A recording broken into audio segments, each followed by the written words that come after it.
এই যে রিভিউ করলেন, রিভিউ আপনি খালাস পেলেন, বেকসুর খালাস দেয়া হচ্ছে এবং অতীতের যে রায়ের ভুল ত্রুটিগুলো সর্বোচ্চ আদালত উল্লেখ করেছেন। এই খালাসের মানে রায়টার খবরটা তখন আপনি কি কারাগারে ছিলেন নাকি এই ঠিক তখন তো প্রিজন সেলে? কারাগারি আমি। প্রিজন সেলে প্রিজন সেলে। এই খবরটা আপনাকে কি আপনার আইনজীবী দিয়েছিল নাকি আপনি না, ওই পত্রে শেষের পত্রিকা? দিকে কিন্তু আমি অসুস্থ হয়ে হাসপাতালে ভর্তি ছিলাম। এটা কিন্তু ৫ই আগস্টের পরে। আচ্ছা। আমাকে ১৪ বছরের কোনো চিকিৎসা দেওয়া হয়নি। হুম, সামান্য দাঁতের চিকিৎসা পাশে কারাগারে এই ব্যবস্থা আছে। আমি বললাম, দাঁতে ব্যথা করতেছে, আমি সহ্য করতে পারছি না। কয় না, ওদের উপরে নির্দেশ লাগবে। তো আমি আল্লাহ পাক ধৈর্য ধরেছিলাম। কিন্তু যখন পরিবর্তন হওয়ার তার কয়েক মাস পরে আমি চিকিৎসার জন্য বললাম এবং আমি খুব অসুস্থ হয়ে পড়লাম। হুম, যেটা এই এত বছর হয়নি, কিন্তু আমি অসুস্থ হুম। ধৈর্য ধরেছিলাম। তখন তারা বাধ্য হয়ে আমাকে হাসপাতালে নিয়ে আসে। আমি পিজি হাসপাতালে ভর্তি ছিলাম। তখন ওই সীমিত কিছু সাক্ষাতের ব্যবস্থা ছিল আরকি। আচ্ছা। তো তখন আসি তারা বলল যে, আপনি মুক্তি পেয়েছেন। মানে বেকসুর খালাস দেওয়া হয়েছে। এই ৫ আগস্ট পরবর্তী বাংলাদেশ তো প্রায় ১৪ মাস অতিক্রম করলো ৫ আগস্টের পরে। দেশের রাজনীতি আসলে কোন দিকে যাচ্ছে?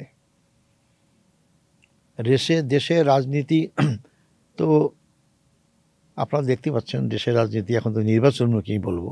হুম, নির্বাচন দিকেই যাচ্ছে এবং নির্বাচনটা হওয়া জরুরি আমি মনে করি। আর আমাদের দেশে তো পলিটিক্যাল কাদা ছড়াছড়িটা আমাদের একটা জাতীয় অভ্যাস। আমরা একে অপরকে সহ্য করতে পারি না।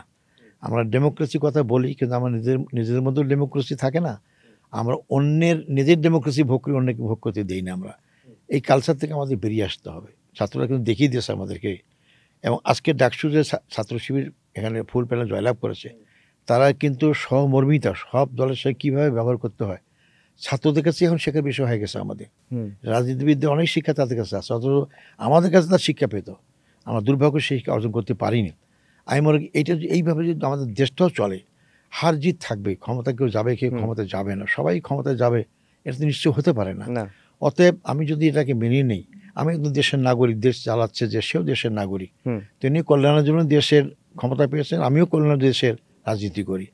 এটি যদি তার মূল টার্গেট হয়, তাহলে সামান্য রেশারেশি নিয়ে দ্বন্দ্ব সংঘর্ষ, দেশকে অর্থনৈতিকভাবে ক্ষতিগ্রস্ত করে দেওয়া, এটা মানে এই কালচারটা আমাদের বেরিয়ে আসছে। এর দুনিয়া এখন চায় না।